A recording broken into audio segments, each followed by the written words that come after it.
लेखक कहानीकार प्रहलाद चंद्र दास जी, इनका बहुत बहुत स्वागत है और साथ में हैं पाखिर जय, इनका भी स्वागत है और मेरा भी स्वागत है। तो आज हम लोग, जैसे कि आपको विषय से स्पष्ट है, हमारे पास विषय है इनकी कहानियों की। खूबसूरत सी मेरे पास किताब है, आपको किताब दिखा देते हैं। ये खूबसूरत सी किताब है मेरे पास, कुटुस के फूल। तो इसकी कहानियों पर, इसका जो ये दूसरा संस्करण मेरे पास है, इस पर मैंने ये कहानियां पढ़ी हैं। और इनके जो लेखक हैं, ये लेखक, इनके पास बहुत सारे संस्मरण भी हैं साझा करने के लिए, बहुत सारी बातें भी हैं।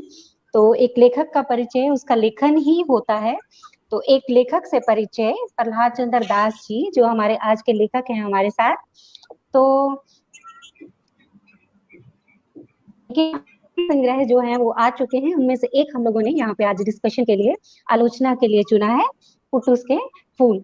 जैसे कि आप सब जानते हैं, जो मित्र कहानियां पढ़ते हैं वो सब परिचित है इनके नाम से, कि इनकी कहानियां बहुत अच्छी अच्छी पत्रिकाओं में सभी जगह छपती रही हैं। नाम है इनका एक बड़ा खूबसूरत सा संस्मरण भी है। ऐसा करते हैं, उसी से शुरुआत करते हैं। तो जैसे कि सर ने बताया था कि कैसे इनकी हंस में छपने की शुरुआत कैसे हुई थी। सर एक बार साझा करेंगे आप वो बात, और फिर हम अपनी आलोचना पर आएंगे। जी प्रहलाद सर। जय भीम साथियों। दरअसल जनवादी लेखक संघ के एक आयोजन में राजेंद्र यादव शिरकत कर रहे थे और उसमें मुझे कहानी पढ़नी थी। तो 3 दिन का कार्यक्रम था। तो एक दिन कविता पाठ का था और एक दिन कथा पाठ का। तो कथा पाठ के दिन मैंने अपनी कहानी पढ़ी, वो लाबार कहानी पढ़ी जो इस संकलन में भी मौजूद है। कहानी खत्म हुई तो मैं जैसे ही स्टेज से उतरा तो सामने वाली दीर्घा पर विराजमान थे राजेंद्र यादव। उन्होंने मेरा हाथ पकड़ लिया, कितनी कहानियां लिखे हो? मैंने कहा 10-12 कहानियां होंगी। जी। उन्होंने कहा मुझे सारी कहानियां दे दो, मैं लेता जाऊंगा और ट्रेन में पढ़ता जाऊंगा और इनमें से कुछ कहानियों को मैं छापूंगा। जी। और ये शुरुआत थी, लेकिन समस्या उस वक्त ये थी कि सारी कहानियां मेरे पास में मौजूद नहीं थी। जी जी। लेकिन टाइप करा के एक मित्र को दिया हुआ था, तो वहां से ला करके मैंने वो पूरा सेट ले आया और ला करके उन्हें दिया। उसके बाद तो बस कहानी है। और उन्होंने पहली कहानी छापी बैगन भाई। जी जी जी। संभवतः 1988 में वो कहानी छपी थी, बैगन भाई। फिर उन्होंने उस बंच में से और कुछ कहानियां छापी, 3-4 कहानियां छापी उसमें से, और वो सारी कहानियां इसमें कुटुस के फूल में हैं। जी जी। फिर उसके बाद तो और नई कहानियां भी मैंने लिखी और वहां छपी। जी। मैंने एक उसूल बना लिया था कि कहानी लिखने के बाद पहले हंस को भेजूंगा, अगर वो नहीं छापते हैं तो फिर कहीं किसी दूसरी जगह भेजूंगा। तो जी सर। यही करता रहा और संजोग ऐसा रहा कि कहानियां वापस नहीं हुई। एक कहानी जरूर वापस हुई थी। जी जी। ये कजली कजली जी सर, आएंगे हम इस कहानी पर हम आएंगे। इस कहानी पर जय जी के पास बहुत सवाल है आपके लिए, तो इस कहानी पर हम आएंगे। तो तो आपके बहुत ये खूबसूरत, इस बाद पर में इतना मैं खूबसूरत शिल्प और इतनी अच्छी कहानियां। तो बहुत सारे हमारे साथ हमारे दोस्त जुड़ चुके हैं। सीमा सिंह बौद्ध जी जय भीम, सिद्धांत शर्मा जी जय भीम, नंदा जी जय भीम, फ्याज अहमद फैजी जय भीम, सुनीता सिद्धार्थ जी जय भीम, विजय लक्ष्मी जय भीम। तो चलिए, हमारे दोस्त हमारे साथ जुड़े हैं, हौसला बढ़ रहा है। तो जैसे कि हम सब ने देखा कि सर के जो छपने की शुरुआत हुई है वो हंस से हुई है, और कितने खूबसूरत ढंग से हुई है कि कोई कहानी इनकी वापस नहीं आई। इसीलिए मैंने बोला था कि सब इनके नाम से परिचित हैं। एक खूबसूरत किताब मेरे हाथ में है, इसमें इनकी सब कहानियां हैं, और जिस कहानी की इन्होंने बात की है कजली, वो भी इसमें है। लेकिन पहले इनकी कहानी की छोटी सी एक समरी आपको बता देते हैं दोस्तों, ताकि कहानियों के बारे में हम बातचीत करें तो आप उन कहानियों से परिचित हों। तो अभी डिस्कस करेंगे कहानी। फाकिर जी सुनाएंगे आपको एक कहानी, इनकी छोटी सी, उसकी समरी, लटकी हुई शर्त कहानी। जी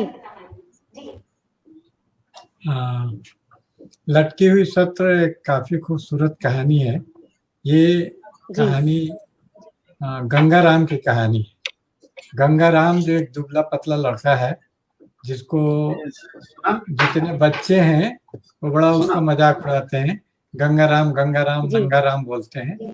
तो काफी वो एक कुंठित किस्म का है, और दलित समुदाय से वो आता है, और इसलिए भी उसका मजाक उड़ाया जाता है, और कुछ मजाक उसकी आदतों के कारण मनाया जाता है। बड़ा पेटू किस्म का वो एक इंसान है, और उसी के जी पीछे छिपे हुए विज्ञान को इस कहानी में बताया गया है कि आखिर वो पेटू क्यों है, इसके पीछे के जी कारण क्यों क्या है, और वो किससे बदला लेना चाहता है इस तरह से खा पी के। तो बड़ा जी खूबसूरत, बड़ी बिल्कुल रोचक शैली में ये कहानी कहीं बोर नहीं करती। आजकल जो कहानियों में हम देखते हैं कि सब कुछ होता है, विचारधारा होती है, और बड़ा भाषा का की जादूगरी होती है, लेकिन कहानी पर नहीं होता, किस्सा कोई नहीं होता है। लेकिन जब आप बिल्कुल प्रहलाद चंद्र दास की इस कहानी को लटकी हुई शर्त पढ़ेंगे तो आप देखेंगे कि इसमें आप निराश नहीं होंगे। किस्सा गोई है, एक उसमें मैसेज के साथ साथ बहुत रोचक ढंग से वो कहानी खुलती है। बहुत एक प्लेफुलनेस और एक नाटकीयता भी है। तो कहानी आगे बढ़ती है तो इसमें एक पात्र है सृजित इन्होंने किया, हरखू चाचा, जो कि उसमें उस वैसा पात्र है जी जो बिल्कुल उसको गाइड करता है। गंगाराम को, गंगाराम को उस प्रेरणा मिलती रहती है हरखू चाचा से।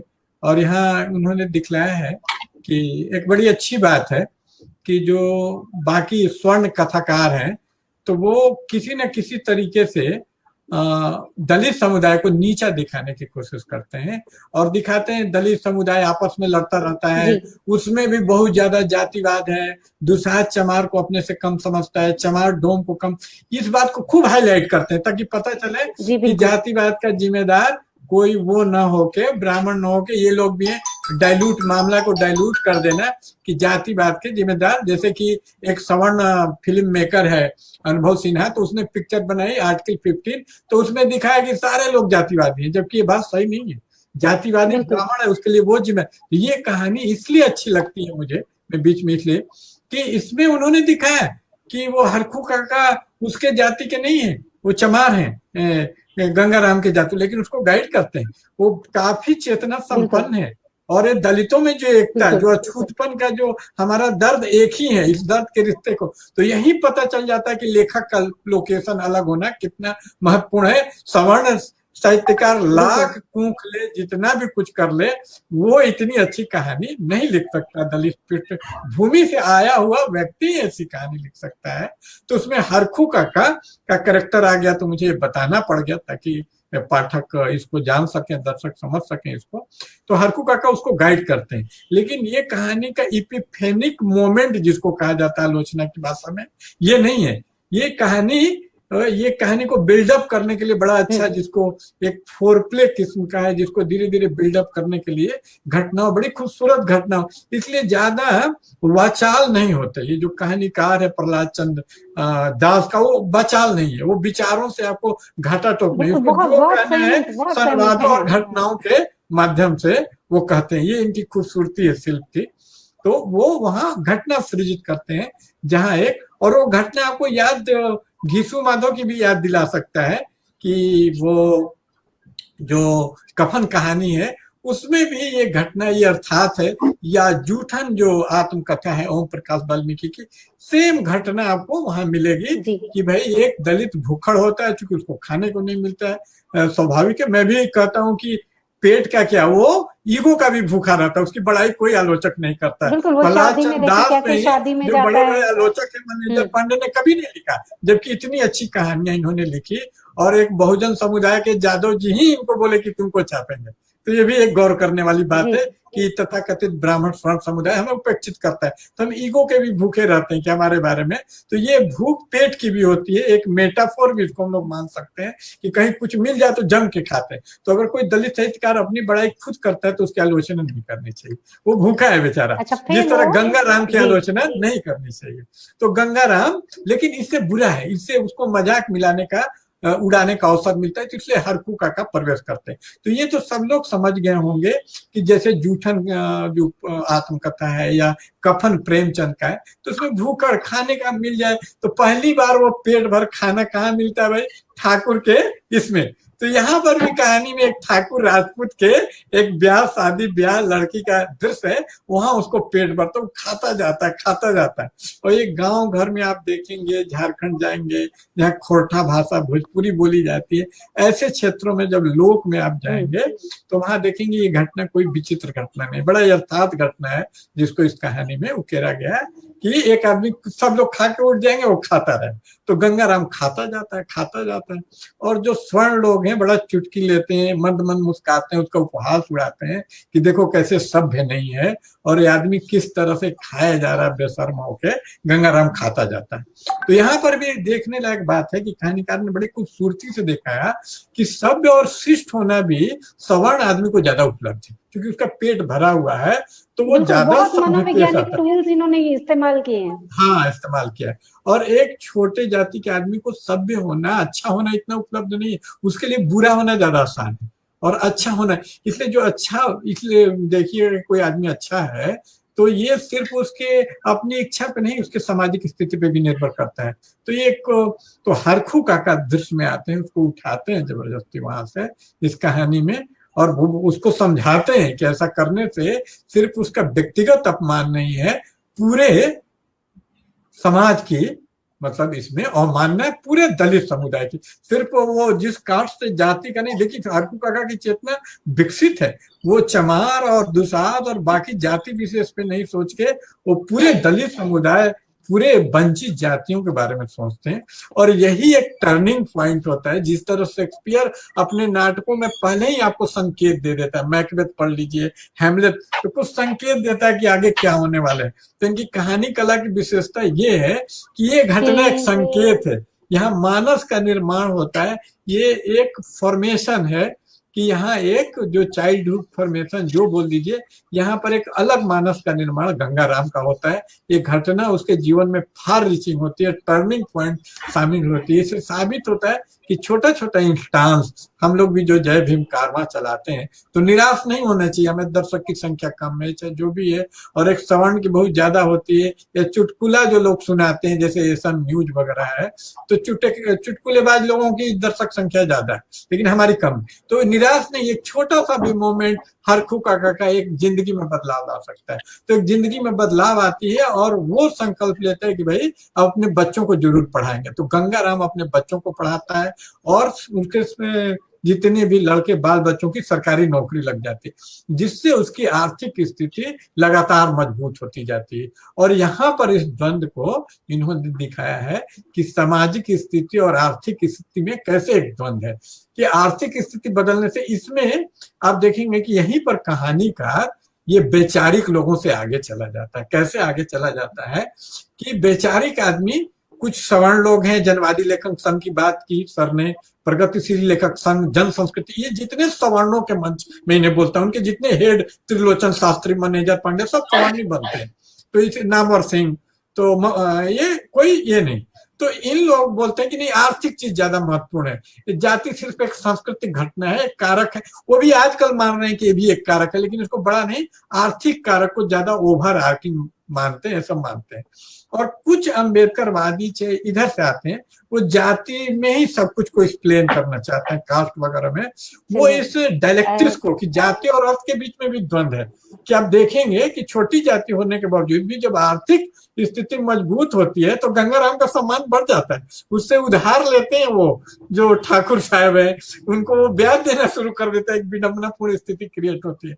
लेकिन फिर एक खतरा था कि कहानीकार आर्थिकवादी हो जाता है, जैसे कि सवर्ण का कथाकार जब लिखते हैं दलितों के बारे में तो वो हो जाते हैं, यशपाल वगैरह हो जाते हैं, आप देखिएगा, या वो अमृतलाल नागर हो जाते हैं। लेकिन ये इस खतरे को संभाल ले जाते हैं, ये दिखाते हैं कि एक तरह का आर्थिक से सम्मान बढ़ा, ऐसा नहीं कि कुछ चेंज ही नहीं आता आर्थिक से, मतलब उस कारक को जीरो मानने की जो प्रवृत्ति कुछ रिडक्शनिस्ट किस्म के जो दलित आलोचक हैं उसका भी शिकार प्रहलाद चंद्र दास नहीं होते, और वो दिखाते हैं कि उसका सम्मान बढ़ता है, वो उधार देता है, ठाकुर साहब उसको इज्जत कर। लेकिन इतना भी नहीं बढ़ जाता है कि जाति पूरी तरह मिट जाए। खान पान के मामले में, जिसपे पूरी कहानी आधारित है, लटकी हुई शर्त, ये खान पान के मामले में ये नहीं मिटता, जाति वहां कायम रहती है, यानी जाति म्यूटेट हो जाती है, अपना स्वरूप बदलती है आर्थिक स्थिति बदलने के पास, सेम नहीं, यानी चेंज और कंटिन्यूटी, जिसको सोशियोलॉजी की भाषा में कहा जाता है, समाजशास्त्र में सर दुर्खिम वगैरह का जो सिद्धांत है, या क्या नाम है उनका, जो वहां फ्रांस के बहुत बड़े लेवी स्ट्रॉस, तो लेवी स्ट्रॉस का जो संरचनावाद वगैरह कोई अपने कहानी में अवचेतन ढंग से, पॉलिटिकल अनकॉन्शियस ढंग से लाते हैं और दिखाते हैं कि चेंज भी है, कंटिन्यूटी भी है। चेंज कहाँ है कि उसे उधार लेना शुरू कर देता है, जो कल तक उधार देता था, ठाकुर साहब सबको उधार देते थे, ब्याज वगैरह पर पैसे देते थे, इन पे दे, आज वो गंगाराम दे रहा है उनको पैसा, उनको जरूरत हो रही है शादी ब्याह में। लेकिन ये स्थिति नहीं बदली है कि खाने के बाद आज भी दलित अगर खा ले ठाकुर साहब तो उनका बर्तन, अपना पत्तल खुद साफ करना पड़ता है। ये स्थिति, यानी जो आप देखिएगा स्वर्ण जो रूलिंग क्लास है इतना चेतनशील है कि जो आइडियोलॉजिकल अपरेटस, जिसको लुई अल्थुसे बोलता है, अपने वैचारिक औजार से वो बाज नहीं, वो जानता है कि ये जो वैचारिक औजार है कि इनसे जूठा साफ करवाएंगे, जिसको परमिटिविटी जूडी बटलर बोलती हैं, तो ये परमिटिविटी से वो बाज नहीं आता, बोलता नहीं, क्योंकि जिस दिन वो साफ करना शुरू हो गया तो उसका वैचारिक मनोबल बढ़ जाएगा। इसलिए ये मार्क्सवादियों की तरह पूरा रिडक्शनिज्म की भी शिकार नहीं होते, आर्थिक, उसके मनोवैज्ञानिक पहलू को भी पूरा भाव देते हैं प्रहलाद चंद्र इस कहानी में, आप देखिएगा।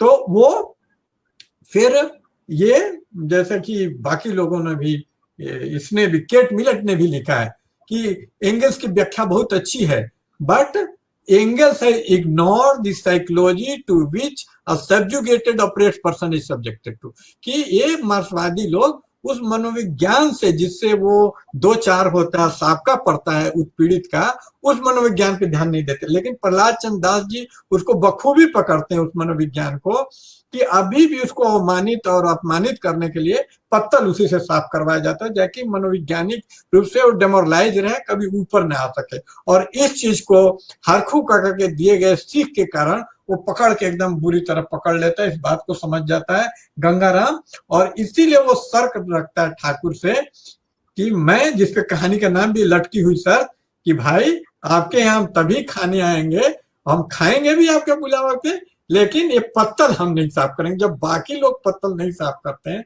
आते हैं सम्मानित मेहमान, हम अपने होस्ट हैं, आप लोग बोलते हैं अतिथि देवो भव, तो कौन अतिथि है भाई? सिर्फ सवर्ण? क्या छोटे जाति का अतिथि देवो भव नहीं है? छोटे जाति का अतिथि दानवो भव है। वो इस तरह के विचारधारा को समझ जाता है और शर्त रख देता है कि हम तभी आएंगे जब पत्तल साफ होगा। और मामला यही इम्पासे, जो अभी समाज में इम्पासे बना हुआ है, जब बाबा आर्य समाज में भाषण देने गए तो उनको नहीं देने गया, और एक इम्पासे, एक लटकी हुई स्थिति बन गई। बड़ी सरल भाषा का प्रयोग करते हैं, आप देखिएगा इस चीज को बहुत ही वो कर सकते थे वो, लेकिन इन्होंने बहुत सिंपल भाषा में इसको लटकी हुई शर्त बोला। और ये एक स्थगित जिसको मैं बार बार बोलता हूँ कि एक क्रांति जो पेंडिंग है 500 साल से, कबीर, नानक आए, तमाम लोग आए, अम्बेडकर आए, लेकिन अभी तक जातीय चलिए मानसिकता जय सवाल करते हैं, जी जी सर से सवाल करते हैं जी जी कि लटकी हुई शर्त कहानी, जैसे कि हम लोगों ने सुन लिया कि क्या कहानी है, कि कहानी है कि जो गंगाराम है बहुत अमीर व्यक्ति बन जाता है, उसका प्रभुत्व हो जाता है गांव में। लेकिन एक सवाल मेरे पास बचता है कि इतना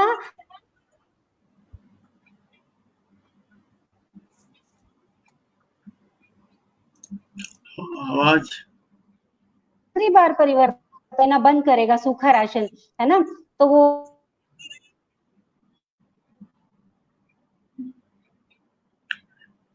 शैली तो हम नहीं सुन पा रहे हैं।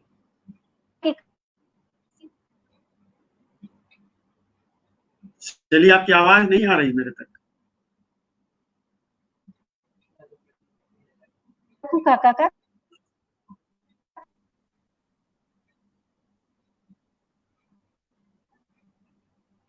शैली, आपकी आवाज नहीं आई मेरे पास। मैंने आपका सवाल ही नहीं सुना। शैली किरण जी, आपकी आवाज नहीं आ पा रही। बात सुन पा रहे हैं? बहुत अच्छे कमेंट कर रहे हैं, हमें बहुत मैं सपोर्ट कर सुन रहे पा हैं। रहा हूँ, विजय आप लक्ष्मी बोलिए, जी मैं इसको शुक्रिया। दोहरा दूंगा सर के लिए। जी खुशीराज जी शुक्रिया, आशा पांडे तस्लीम जी शुक्रिया,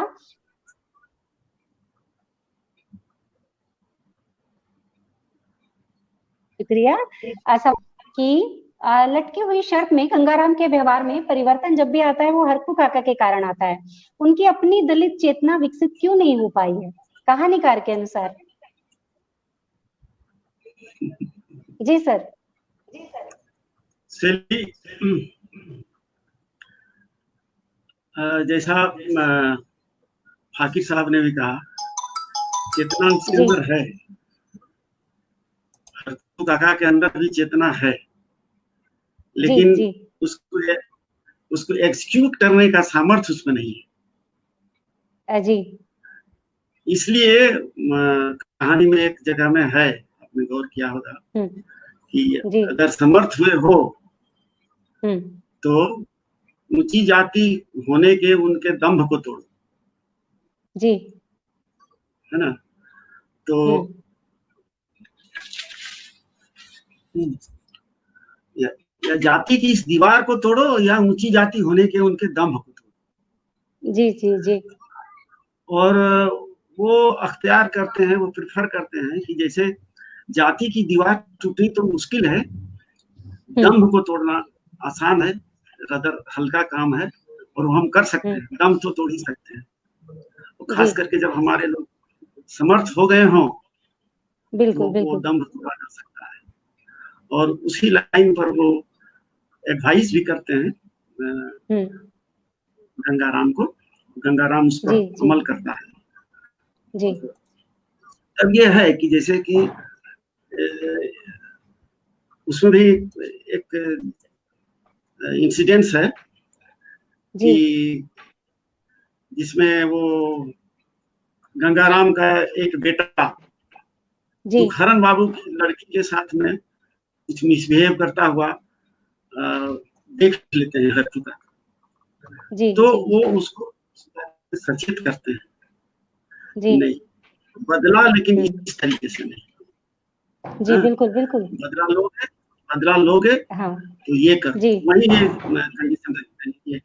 हम लोग तो जब जा मैंने उनके यहाँ काम करते हैं तो हमको कमियां होते हैं, तो कमियां की तरफ ठीक है, हम खाते हैं तो अपना पत्तल लेके उठते हैं या बर्तन धोते हैं, लेकिन जब हमें बुलाया जाता है, जब हम अतिथि हैं, तो जी जो सर अतिथि का सम्मान मिलना चाहिए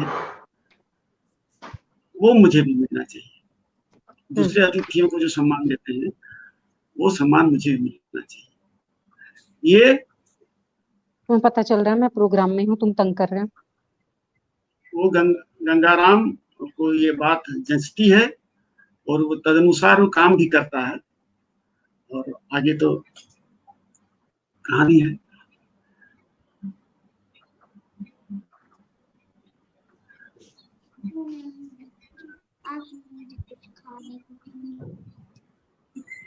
जी शुक्रिया सर। बहुत ही संतोषप्रद आपने इसकी व्याख्या की और मैं भी मानता हूँ कि ऐसा नहीं है कि गंगाराम में चेतना विकसित नहीं है। अगर चेतना विकसित नहीं होती तो वो इस तरह लटकी हुई शर्त शर्त रखता नहीं ठाकुर के सामने, जो बिल्कुल गांव बिल्कुल, के हाँ। जो वर्चस्वशाली लोग हैं। लेकिन उसकी चेतना जो है वैचारिक रूप से नहीं, संवेदना के स्तर पे वो ढल गई है। और जैसे कि होता है कि कोई एक्टिविस्ट हो जाता है, आंदोलनकारी, तो उस चेतना की अभिव्यक्ति अलग ढंग से हुई है। वो अपने व्यवहारिक स्तर पे उस चेतना की अभिव्यक्ति करता है। ठाकुर के दम्भ को आपने बहुत अच्छा कहा कि जाति तो बहुत एक तोड़ना एक लॉन्ग टर्म काम है, एक लंबी लड़ाई इसके लिए लड़नी होगी। लेकिन फिलहाल जो सुपर मैसिस्ट श्रेष्ठता वो जो ग्रंथि है ठाकुर की, जो सवर्ण वर्ग की, उस दम को तो तोड़ा ही जा सकता है। उसी दम को तोड़ने की कोशिश करता है और तोड़ने में सफल होता है। भले ही ठाकुर उसकी शर्त को माने या ना माने, ये उसकी सफलता इसी में है। कहा जाता है, लेनिन ने एक जगह कहा था कि किसी आंदोलन की सफलता इससे मत मानिए कि जो उसका उद्देश्य था वो पूरा हुआ कि नहीं। अगर आप पहले 4 आदमी को लेकर लड़ रहे थे और बाद में आंदोलन के दौरान 100 लोग लड़ने लग गए तो ये भी बहुत बड़ी सफलता है। तो आज पूरा गांव उसके साथ खड़ा है, ये सबसे बड़ी उसकी सफलता है। उस शर्त को ठाकुर साहब माने चाहे न माने, तो वो सफल होता है अपनी चेतना की अभिव्यक्ति में। और मैं शैली जी से आग्रह करूंगा कि अगली कहानी के बारे में अपना जो भी सवाल और उसकी समरी वो रखते हुए अपना सवाल पूछे। जी, शैली जी। अगली कहानी है इनकी, एक बैगन बारी करके कहानी है। जी बोल रहे हैं। बैगन बारी करके एक कहानी है। इसमें एक संकरा नामक एक युवक की ये कहानी है।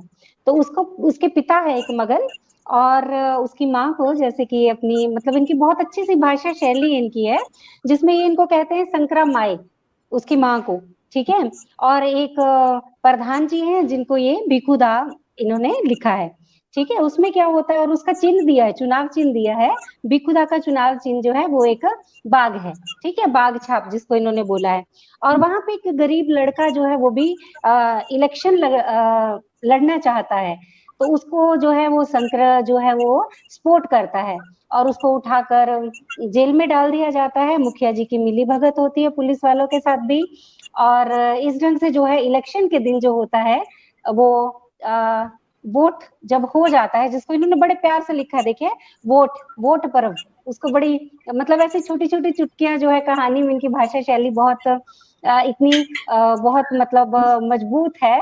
और पूरे उसमें आंचलिक भी आता है, और लोग जो है बिल्कुल अपने पूरे चरित्र के साथ एक बिंब के रूप में आंखों के सामने आ जाते हैं। तो वोट पर्व पे, उसको मैं भी वोट पर्व कहूंगी, तो बोली का एक आंचलीय स्वरूप है।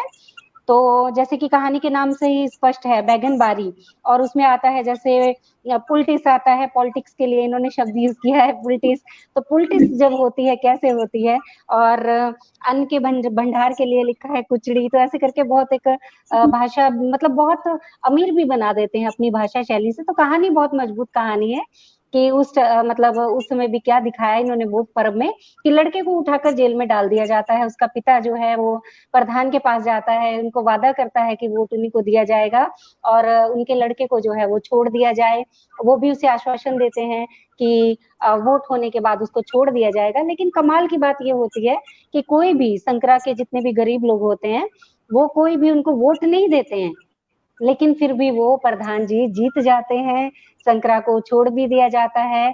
और वो बैठकर जो है वो चोखा और अपना खाना खाते हैं। मेरे पास शिकायत आ रही है, एक मेरी आवाज शायद साफ नहीं है। ये सुनीता जी बोल रही है कि नेटवर्क प्रॉब्लम है, रेनू जी भी बोल रही हैं। तो अगर मेरा सवाल आप सुन पा रहे हैं, तो लेखक से मेरा सवाल है कि बैगन बारी कहानी में संकरा जो है वो एक युवा का प्रतिनिधित्व कर है, जिसको अपनी पसंद पर वोट देने के लिए भी जिसको जेल में ठूंस दिया जाता है। एक अपने दलितों का एक पक्ष रखा गया है कि उनके साथ क्या क्या हो जाता है। तो सर मैं आपसे ये पूछना चाहूंगी कि इसकी राजनीतिक जो पृष्ठभूमि है।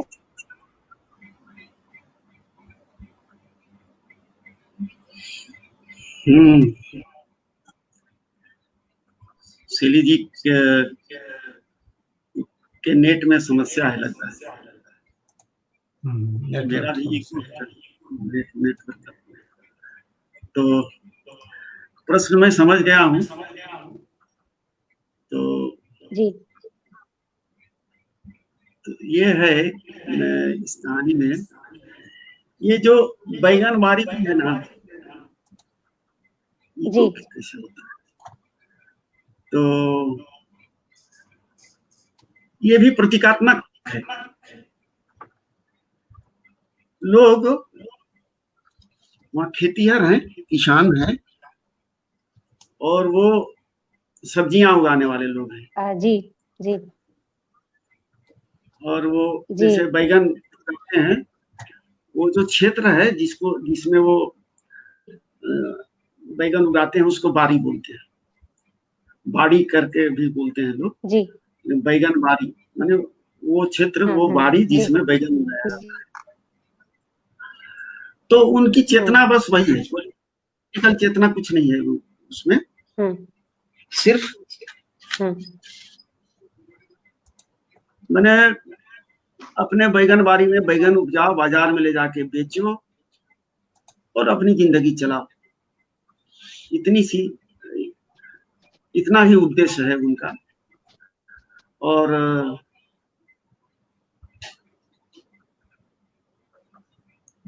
जिंदगी में और भी कुछ करना है। क्या हो रहा है, कहाँ से इको हो रहा है? और राजनीतिक चेतना का तो बिल्कुल अभाव ही है। तो उसी में एक युवक सामने आता है जो मुखिया जी के अगेंस्ट में खड़ा होता है, और उसके सहयोग में ये सारे लोग आते हैं। शंकरा भी जो है उसको उसके समर्थन में उस काम करता है, वो एक्टिविस्ट है उसका। ये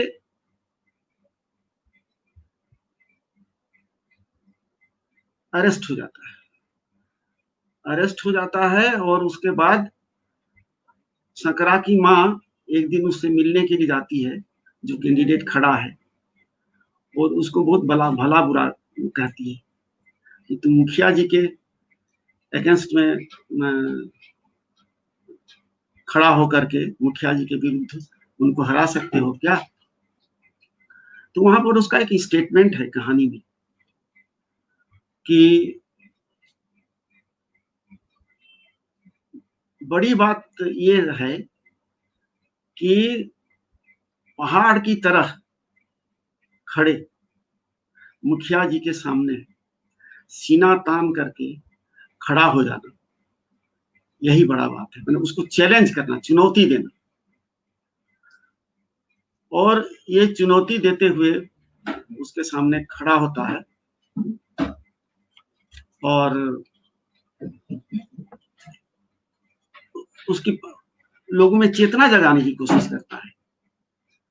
और ये कहानी के अंत में ये बात खुलती है कि चेतना लोगों में जगी है, इस तरीके से जगी है कि कोई मुखिया जी को वोट नहीं देता है, लेकिन उसके बावजूद भी वो जीत जाते हैं। तो यहाँ पर सवाल है, चुनावी प्रक्रिया पर प्रश्न है। जब आदमी किसी को वोट नहीं दे रहा है, majority people are not voting for anybody, उसके बावजूद वो जीत जाता है। तो ये एकदम अभी के हालात हैं कि आप बिल्कुल अभी हालात आपके वोट के हम मैं जानना आकांक्षी चाह नहीं रही हैं। थी कि इस कहानी का सच थोड़ा सा जानना चाह रही थी। जी जी हाँ बोलिए, आपका प्रश्न नहीं आया।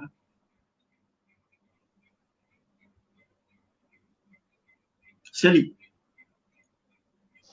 जी सर, तो चलिए बातें स्पष्ट हुई, अगली कहानी पर चलते हैं। एक अच्छी सी कहानी नचनिका की है, आपको याद है ये कहानी भी मेरे पास इस किताब में मैंने पढ़ी है, पुटूस के फूल। तो चलिए, ये कहानी में क्या है, एक दलित स्त्री की कहानी है जो क्या करती है कि जिसको नर्तकी बनना पड़ता है, जैसे कि गांव देहात में नाम से स्पष्ट है, नचनी काकी बनना पड़ता है, उसको नाचना पड़ता है। और उसको जो उसके जो केयर टेकर होते हैं, केयर करने वाले लोग हैं, उनकी भी मृत्यु हो जाती है। और उसकी वजह से उसको जो है एक व्यक्ति के साथ रहना पड़ता है, एक स्वर्ण व्यक्ति के साथ रहना पड़ता है। और उस स्वर्ण व्यक्ति को भी अपना घर बार जो है वो पड़ता है उस नर्तकी के कारण। ठीक है सर। जिनका नाम होता है लाल सिंह, लेकिन उसको गांव के लोग मजाक करने के लिए रस्सी शुरू कर देते हैं। ये तो बहुत मतलब स्पष्ट है कि ऐसा होता है। तो इसमें सर ये कहानी तो आपने बता दी कि ठीक है, उसकी पत्नी भी उसको छोड़ देती है। फिर आपने उसमें कुछ मूल्य भी प्रतिस्थापित किए हैं, जो कि ऐसा है कि वो उसकी पत्नी के लिए गहने भेजती है, जेवर भेजती है। और मतलब इस ढंग से वो अपने आप को प्रदर्शित, जैसे आपने एक जगह लिखा भी है कि घूंघट डालती है। तो सर पहली बात तो पहला सवाल मेरा ये रहेगा कि क्या ये जो आपने ये सारा जो हमने दिखाया कि दो लोग प्रेम में एक दूसरे को समर्पित हैं, तो क्या ये जो कहानी है ये अनुलोम विवाह को ही प्रतिष्ठित नहीं करती है क्या? ऐसा लगता है क्या? चलिए, इसमें थोड़ा फर्क है। जी यहाँ जी जो नचनी काकी जो है, जी उसकी शादी लाल काकू से नहीं होती है। बिल्कुल। तो सर और नचनियों की शादी नहीं होती है। दे रिमेन जी एज केप्ट, और उसी तरीके से उनकी जिंदगी जी बीत जाती है। उनके बाल बच्चे भी होते हैं। जी जी और ये देखा है मैंने। तो बाल बच्चे होते हैं, वो उनको वो अधिकार भी मिलते हैं, लेकिन रजिस्टर्ड वाइफ वो नहीं है। और आजकल तो लिव इन रिलेशन वाला है, चला हुआ है।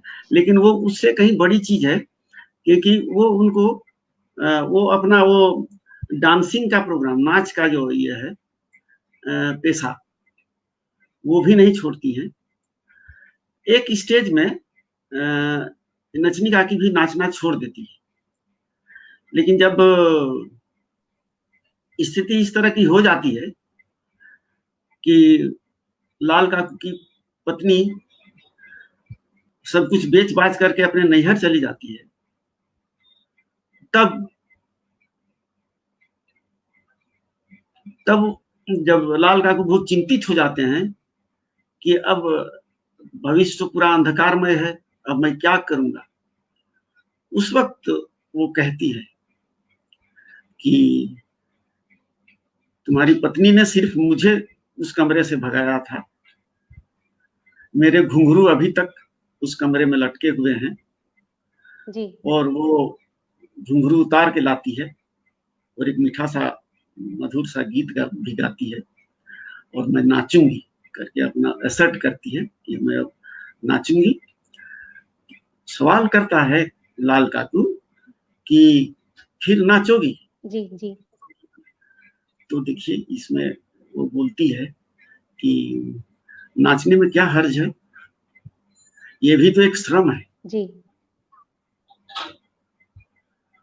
और किसी तरह के श्रम में कोई शर्म नहीं होना चाहिए।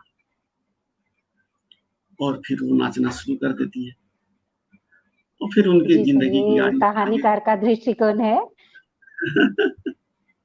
कि उसका नाम तो देखिए, पहले चपला है, फिर बिजली बाई हो जाता है। तो हाँ, अ, एक स्त्री के रूप में मेरे लिए कहानी थोड़ी मुश्किल रहेगी, लेकिन अगली हाँ, कहानी पर चलते हैं सर, अगली कहानी पर चलेंगे। अच्छा, जय का कोई सवाल हो?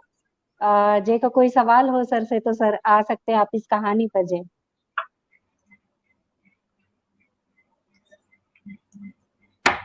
आपका माइक माइक माइक ऑन कर लीजिए।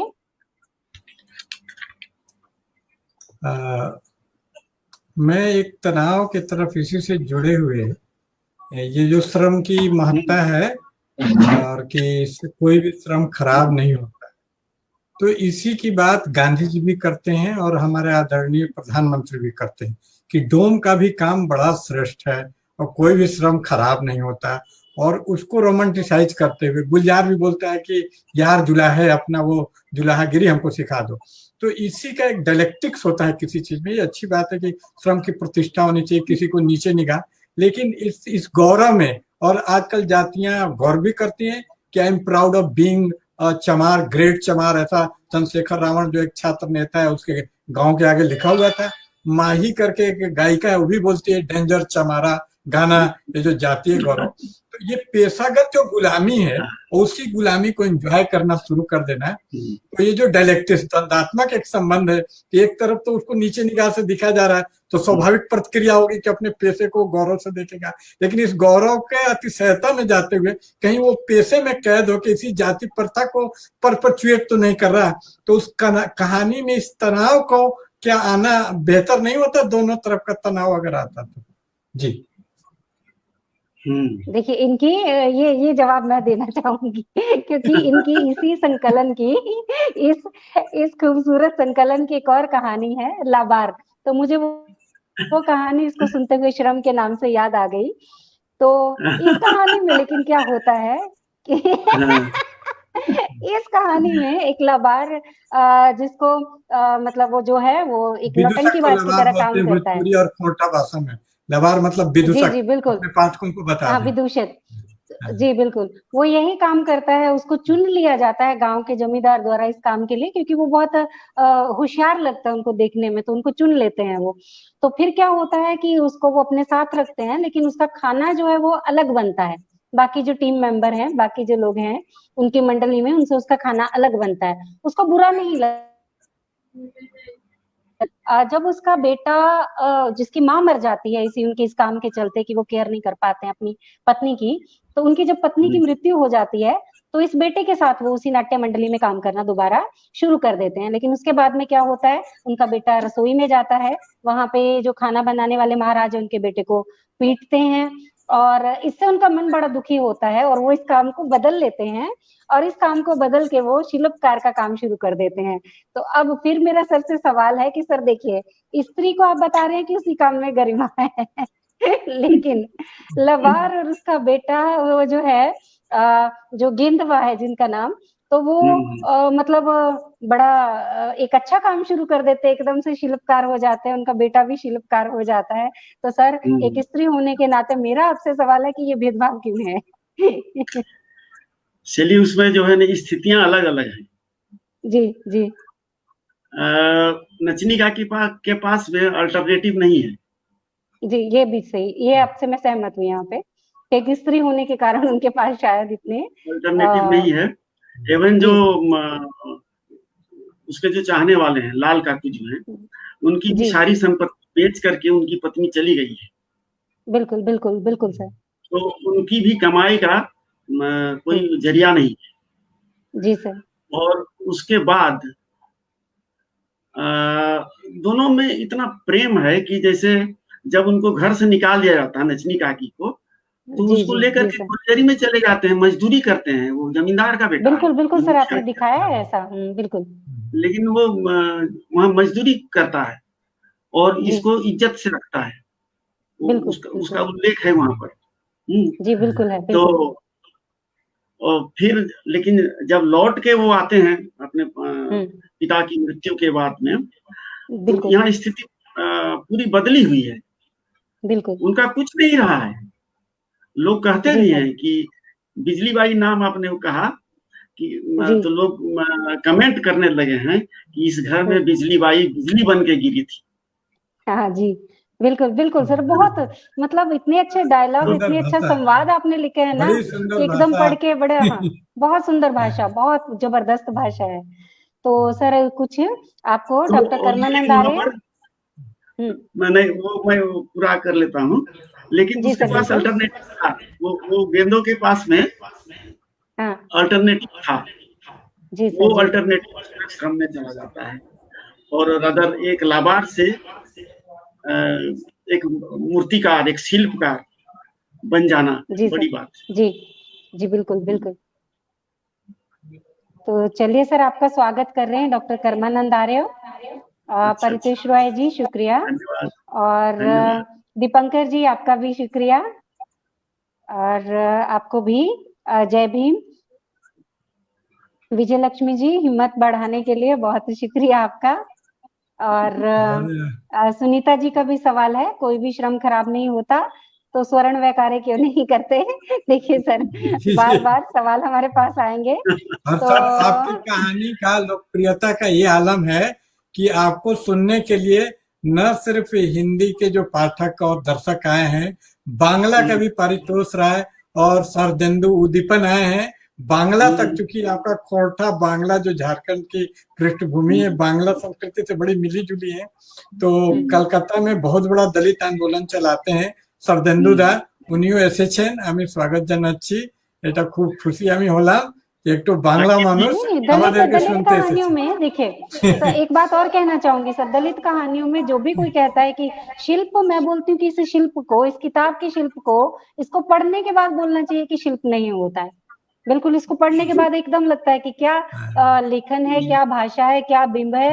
मतलब एकदम आपने पूरा मनोविज्ञान आप कहानी में उतार लाते हैं, अपने जो भी आपके पात्र हैं उन सबका।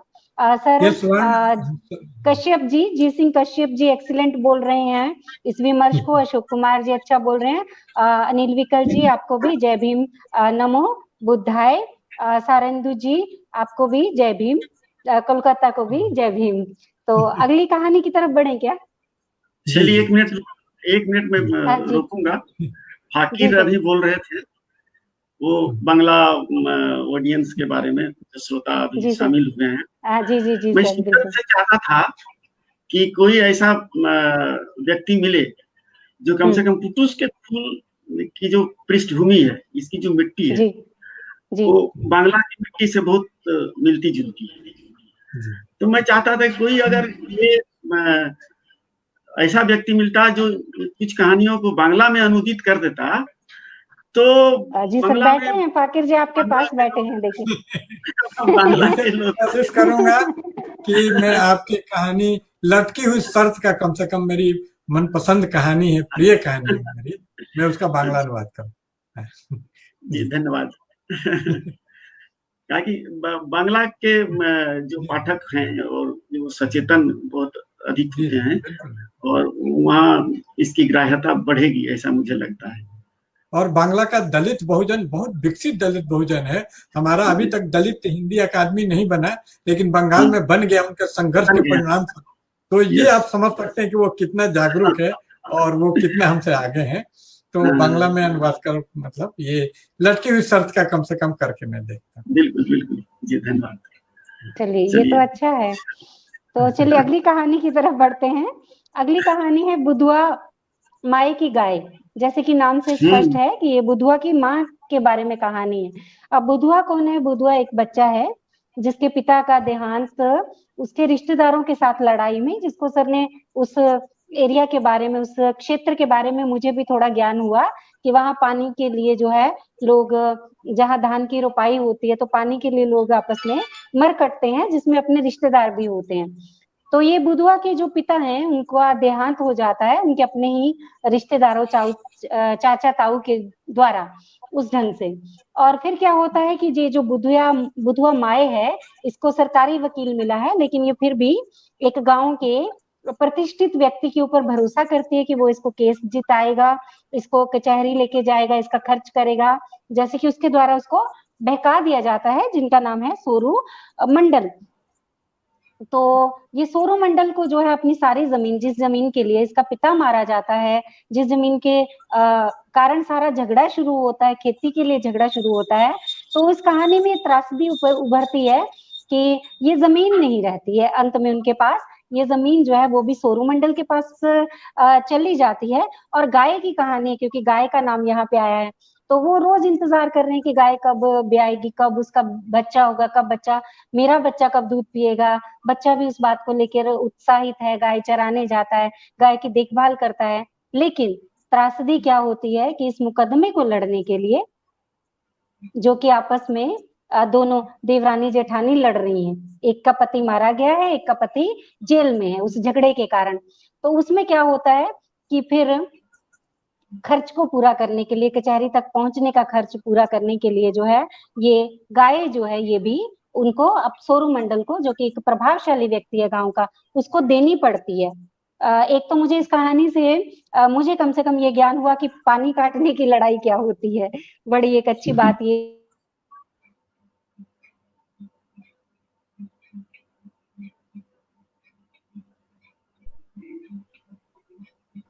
क्या आता है कि देखिए जब वो चाहती है कि मैं गाय अपने पास रखूं, मन में उसके विचार आता है कि मैं ये कर्ज लूं या ना लूं, मैं अपने बच्चे को देखूं, बदला लूं, क्या लूं, तो वो उसको कैसे भावुक करता है। सोरू मंडल कहता है कि देखो तुम्हारे पति का स्वभाव कितना अच्छा था।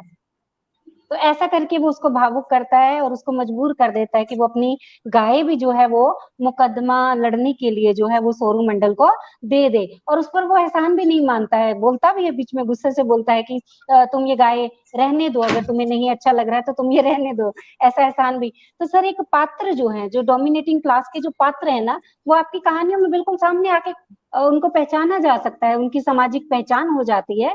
एक दलित व्यक्ति जो है वो पूरा पहचान कर सकता है कि ये व्यक्ति ऐसी होती है।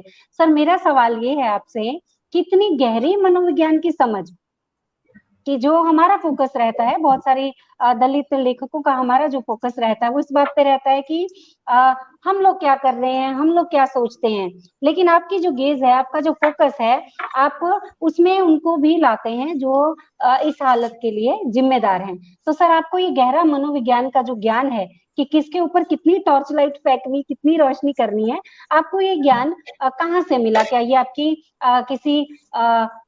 किसी को पढ़ने से मिला है या आपको अपनी चेतन में सोच कर ये ज्ञान आपको मिला है? तो ये मेरा आपसे सवाल है। मैं इसका ईमानदार जवाब दूं शैली किरण जी जी बिल्कुल कि सर। ये मेरा सिर्फ सामाजिक ऑब्जर्वेशन है। वाह सर, ग्रेट ग्रेट। और मनोविज्ञान तो मैं विद्यार्थी ही नहीं रहा। जी कभी ऑफ कोर्स हाई स्कूल के पीरियड में मनोविज्ञान की एक किताब जरूर पढ़ी थी और जी सर उसी जी। से फ्रायड और यंग ये सब नाम से परिचय हुआ था। लेकिन सर उसके ग्रेट है, बाद आप तकनीकी तकनीकी व्यक्ति होकर आप मनोविज्ञान में भी जाते हैं, भाषा में भी जाते हैं, आपका लेखन कमाल है इस वे में।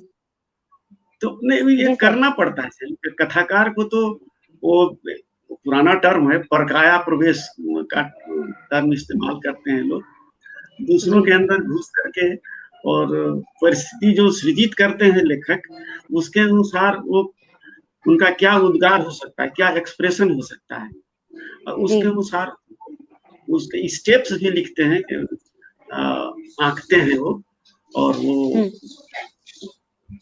उनकी जो भाषा है वो वहीं से निकलती है।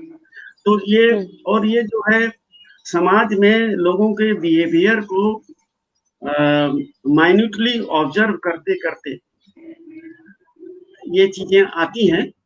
ये ऑब्जर्वेशन जो है थोड़ा सेंटिमेंटल टाइप का आदमी ही कर सकता है बिल्कुल सर और बिल्कुल। सारे लोग नहीं कर पाते हैं। बिल्कुल सर, आप बस अपनी भावुकता से वहां पर पहुंचे हम्म, हैं जहां ज्ञान नहीं पहुंच पाता है। आप भावुकता जी के बेस पर उनके भीतर भी मतलब एक हर एक पात्र जो है ना आपका, वो अपने आप को स्पष्ट कर देता है, बोल देता है। बहुत शुक्रिया विजय लक्ष्मी जी। रामसूरत भारद्वाज जी जय भीम। परितोष रॉय जी जय भीम फिर से।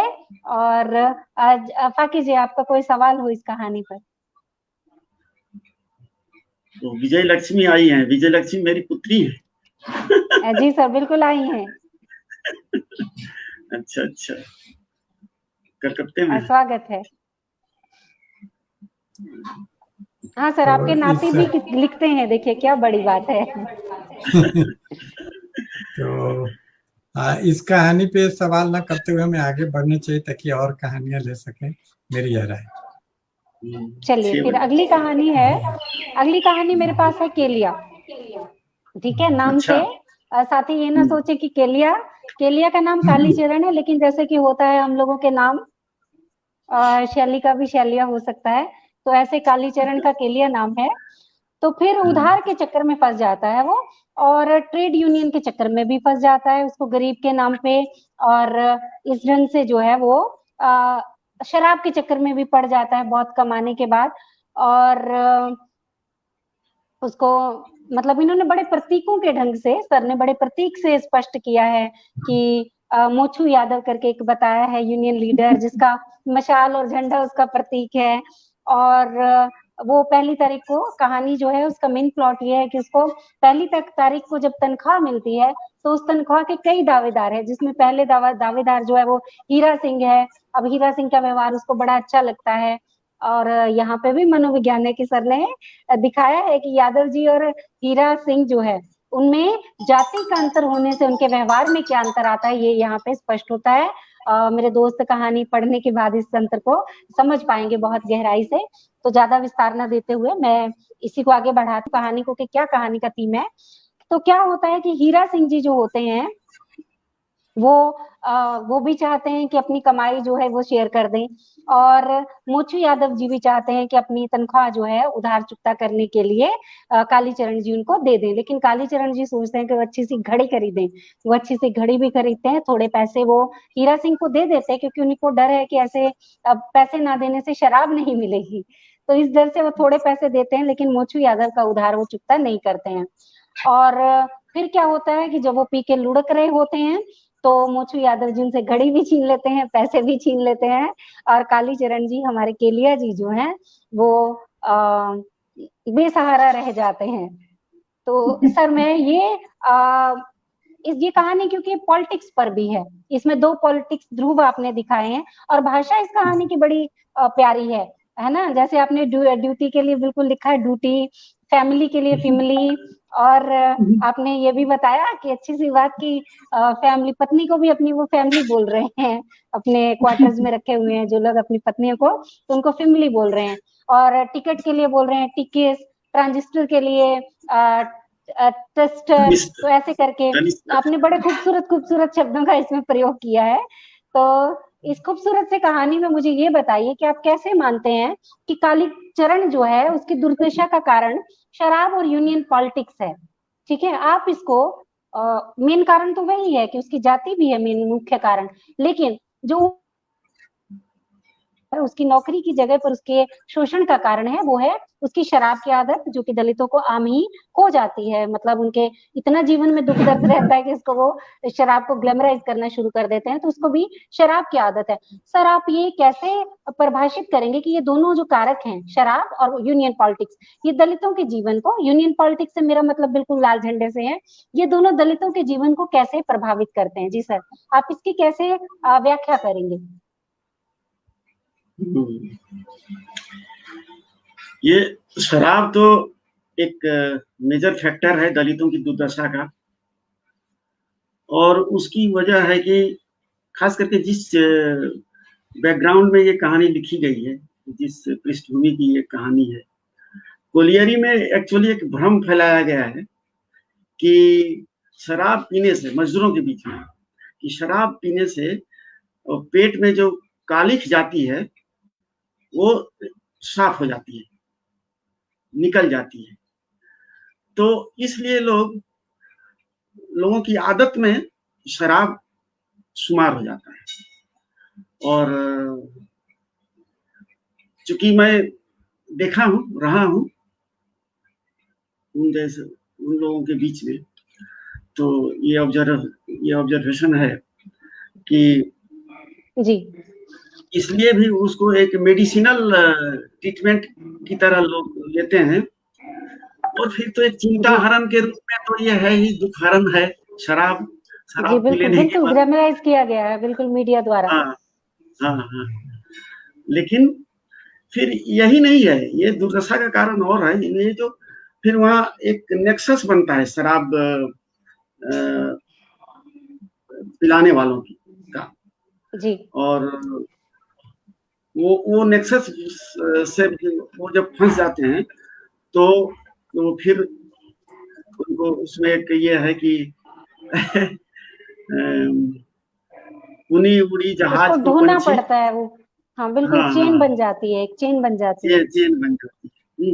और ये जी सर। आदत उनको कर्ज में डुबाता है। वो जी कर्ज की वजह से वो जो सूदखोरों के बीच में चला जाता है। जी और ये सूदखोर कौन है? वो जो यूनियन लीडर्स हैं, जी। उनके उनके पोसे हुए लोग हैं, उनके बिल्कुल भाई बिल्कुल। भतीजे हैं। एवं बिल्कुल तो सर। घड़ी मर्चेंट भी जो है, घड़ी की दुकानदार भी जो है, जिसका बिल्कुल जिक्र आपने बिल्कुल। किया, वो भी बहुत हीरा मार्के सिंह की का बात है भतीजा। सर है। बिल्कुल। हाँ, तो उन्होंने एक पूरा एक नेक्सस बना के रखा हुआ है कि इधर से निकलोगे तो वहां फंसोगे, और उधर से निकलोगे तो यहाँ फंसोगे। और बिल्कुल। इसमें जो मजदूर जो है, और इस तरह के लोग, और जिसमें चेतना की कमी है, ऑफ कोर्स शिक्षा की कमी है, इसी उसी वजह से लोग फंसते हैं। तो जी उसमें छटपटाते हुए रह जाते हैं। जी। और मैंने दिन के अंत में वो फिर खाली हाथ जा करके, तो अब वही सोचना पड़ता है कि फिर से दोबारा कर्ज लेने के लिए वो कहाँ जाए, मूछू यादव के बिल्कुल यहाँ जाए बिल्कुल। कि हीरा सिंह के या यहाँ जाए। हीरा ठाकुर के पास जाए। बिल्कुल सर। बिल्कुल आपसे आपकी बात से सहमत हूँ। और बड़ा अच्छा एक आपने जो डायलॉग बोला है ना हीरा सिंह का, कि उसको कैसे रुपया देने के लिए वो मजबूर करते हैं, कि कौन रुपया साथ लेकर आया है, कौन साथ हाँ, हाँ, लेकर जाएगा, साथ जाएगी तो इंसानियत ही। तो ऐसी ऐसी जो आपने प्यारी प्यारी चुटकियां कहानियों के मध्य ली हैं, मनोविज्ञान को एक उजागर करने के लिए, तो बहुत जबरदस्त सर आपकी भाषा है।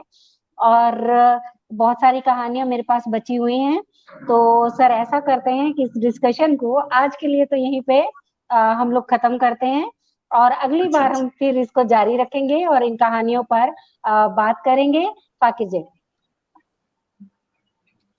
बहुत सर के आने के लिए शुक्रिया। उन्होंने अपने व्यस्त वक्त में से वक्त निकाला, और बहुत सुंदर कहानी पुटुस का फूल। और आप देखेंगे कि कैसे दलित व्यक्ति, और जो ये लोग रोना रोते रहते हैं, अभी एक गाना भी आया कि मुंबई में काबा, तो सर ये नहीं बोलते कि झारखंड में काबा, ये झारखंड में रच बस गए हैं। इनकी भाषा में जो आपको ललित देख रहा था, फैमिली और तमाम टिकस वगैरह का उदाहरण, ये वहाँ की खोरठा भाषा से सर की भाषा, खोरठा में भी सर ने लेखन किया है, और काफी अच्छा लिखा है। खोरठा को उन्होंने काफी स्मृत किया है, और पाठ्यक्रम में बिल्कुल भी बिल्कुल। खोरठा रचनाएं उनकी शामिल है। तो आप हाँ बिल्कुल, देखेंगे उनकी कि एक सर वहाँ की कहानी मिट्टी में संग्रह। रचे बसे हैं। तो जो जहाँ जी जाते हैं, बोकारो गए तो बोकारे कहीं पूरा जीवन मजदूरों का, खान मजदूरों का, स्टील प्लांट का, इनके जीवन मतलब कहीं ये बाहर से काल्पनिक गणना नहीं पड़ता है, यथार्थ को ही बड़े। और ये पूरी विमर्श को, और जो सवर्ण आलोचक हैं, इनके इस वैशिष्ट को नहीं पहचान पाते। वो मैंने देखा तमाम शोध ग्रंथ वगैरह हैं, अभी आप देख सकते हैं इंटरनेट पे मौजूद है, कि लोगों ने जो रिसर्च किया सर के ऊपर, इनको आंचलिक कथाकार वगैरह बोलने की कोशिश उन लोगों ने की है। ये संदर्भ ग्रंथ आपको, ये जवाहरलाल नेहरू में एक रिसर्च किया गया, तो मैंने वहाँ का इन्फ्लीलेट जो नहीं होता सब जगह पीएचडी के शोध यहाँ पे संग्रहित होते हैं, वहां से मैंने लिया, तो देखा कि आपके संग्रहियों आपके कहानियों पर भी टिप्पणी थी। तो मैं नहीं मानता कि आंचलिक कहानियां हैं, भाषा आंचलिक होने से कहानी आंचलिक नहीं हो जाती। ये पूरे एक विशाल जो दलित बहुजन समुदाय है उसकी कहानियां हैं। और चूंकि दलित लोकतंत्र में जो बहुसंख्यक समुदाय ही देश को रिप्रेजेंट करता है, तो ये भारत की कहानियां हैं, पूरा भारत का ही ये सच इन्होंने बयान किया इन कहानियों में। जैसे कि आपने सोरू मंडल की कहानी बोली, तो बहुत सही। मैं भी दिल्ली में रह रहा हूँ, तो मैंने देखा कि खासकर यहाँ जो डोम समुदाय है, जिसे यूफेमिज्म में वाल्मीकि समुदाय वगैरह मिथकीय नाम दिया गया है, तो वो उसकी प्रॉब्लम यही है कि ये शराब पीना, दारू पीना। और ये मैं उनको नीचा दिखलाने के लिए नहीं बोलता, इसको अगर मैं ना बोलूं तो कैसे ये हमारे समुदाय की कमी दूर होगी। तो बहुत सही पहचाना है सर ने। और ये लाल झंडा भी, जितने अमृतपाल डांगे वगैरह थे, तो ये पाइट पाइपर की तरह काम करते हैं। ये जातीय चेतना की, जातीय समुदाय से और हमारी जाति व्यवस्था से इसका लेना देना है। इसके पीछे कास्ट इकोनॉमी है जो बनाए रखती है। जैसा कि मैंने एक अपने व्याख्यान में अरुण कुमार जी के साथ कहा था, और अरुण जी ने भी सहमति जताई, वो इकोनॉमिक्स के भी आदमी हैं, कि वो जानबूझ के गरीब, ऐसा नहीं कि डेवलपमेंट वहां नहीं पहुंच रहा है, लेकिन अगर डेवलपमेंट अगर उनको दे दिया जाए तो ये सिर्फ लैक ऑफ डेवलपमेंट नहीं है, डिनाइल ऑफ डेवलपमेंट है, विकास। क्योंकि अगर वो डेवलप हो जाए तो जातीय पेशे जो अपने सुविधा के लिए नाई और तमाम पेशे बनाए गए वो कहाँ से सप्लाई होंगे?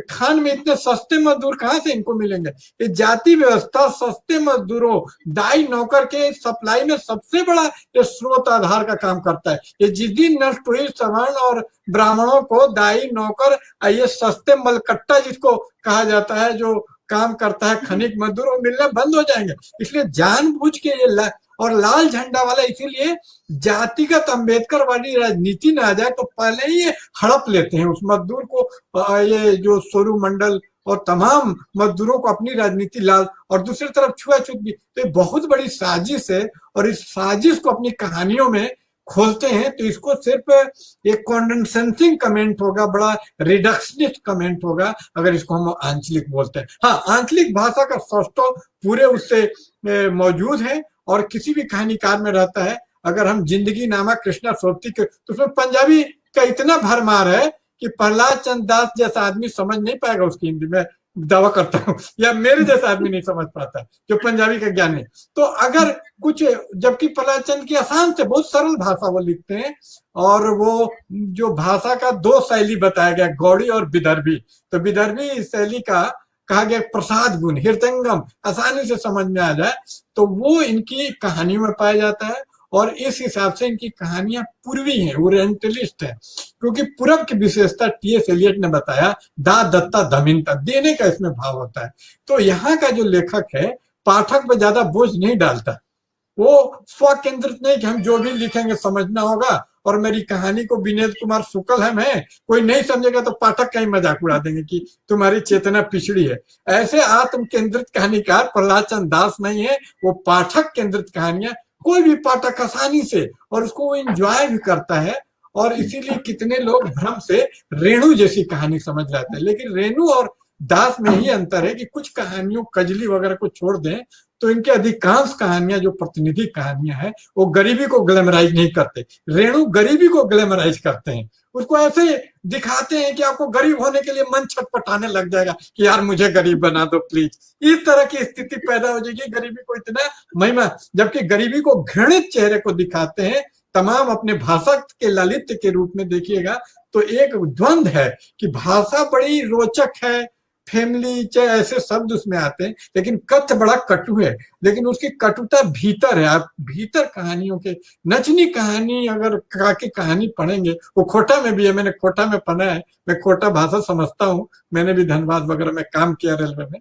तो ये आप रो देंगे कि कैसी व्यवस्था है, जिस व्यवस्था की बात की कि वो क्यों नहीं पेशा छोड़ पाती है, तो इसका वो चॉइस नहीं है। और ऑपरेशन उत्पीड़न की बेल हुक्स एक नारीवादी हुई ब्लैक, उन्होंने कहा कि उत्पीड़न की परिभाषा क्या है, lack of choice is operation. तो ये लैक ऑफ चॉइस को अपनी कहानी में वो दिखाते हैं, इस तरह से वो ऑपरेशन को ही दिखला कि कहीं नहीं फिर से वही घुंघरू उतारना। तो ये कितना त्रासद है, रुला देने वाला प्रसंग है। तो इस लालित्य के पीछे जो भाषा की रोचकता रेणु जैसा दिख रहा है, लेकिन वो रेणु जैसा है नहीं, ऑब्वियस इज डिसेप्टिव। वो शर्लक होम्स ने लिखा था कि जो दिखता है वो होता नहीं। दिखता तो बांस, दिखता क्या है कि पेड़ है लेकिन वो घास है। वेल दिखती मछली है लेकिन वो मैमेलिया है। चमगादड़ पक्षी दिखता है लेकिन वो मैमेलिया है। रवीश कुमार जैसे पत्रकार भी चमगादड़ को पक्षी बोल दिए जबकि वो मैमेलिया है। जो दिखता है स्वर्ण मानसिकता है, वो सामने पे जाती है, एपीरियंस पे जाती है। एपीरियंस नहीं, कार्ल मार्क्स ने बोला कि इसेंस को देखो। तो इसेंशियली अगर प्रहलाद चंद्र की कहानियों को आप देखेंगे तो ये त्रासदी की जाति उत्पीड़न की कहानियां हैं। और जातीय उत्पीड़न के जाति की भी परिभाषा वो पहचान के रूप में नहीं लेते, जाति से जुड़े हुए सामाजिक आर्थिक सारे पक्षों को। तो ये जो सिर्फ उसको पहचान अस्मितावादी राजनीति जो सवर्ण आलोचक बोल देते हैं इसको, तो उसको तोड़ते हैं उस गढ़ को। और आप देखेंगे कि आर्थिक शोषण को भी उतनी ही, आप देखिए किस तरह से आर्थिक पहलू वहां आता है। पढ़ाई लिखाई नौकरी की बात है लटकी हुई शर्त में, गंगाराम स्कूल, हारकू हाई स्कूल, शिक्षा। आप देखिएगा एडुकेशन को भी सिर्फ पहचान की बात होती तो स्कूल क्यों खोलता। तो बाबा साहब का जो पहला वाक्य एडुकेट, एजिटेट, ऑर्गेनाइज, तो एडुकेट को लाता है। फिर देखिएगा कि एजिटेट करता है ठाकुर के खिलाफ, और ऑर्गेनाइज भी कर देता है, कोई नहीं जाते। तो ये तीनों चीज ये त्रिरत्न तो बाबा साहब का है, ये इनकी कहानी के अंदर, इसलिए कहानी मुझे बहुत पसंद है।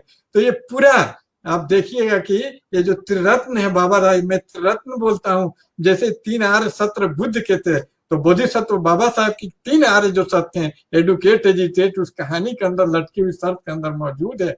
तो इतने अच्छे से वैचारिकी को कला में पिरो देना आसान नहीं होता है। दर्जी वही अच्छा होता है जो सिल दे और सियन न देखे, तो कहीं भी विचार अलग से जेल के दाल की तरह नजर नहीं आते। सबसे बड़ी खुशी कथा शिल्प की फलाचंद दास की यही है कि सियन नहीं दिखता, आपको दाल अलग नहीं दिखती, वो मिल जाती है। बड़ा अच्छा मटन पकाते हैं कहानियों का, जिसमें मटन गल जाता है, आप आराम से उसको खा सकते हैं।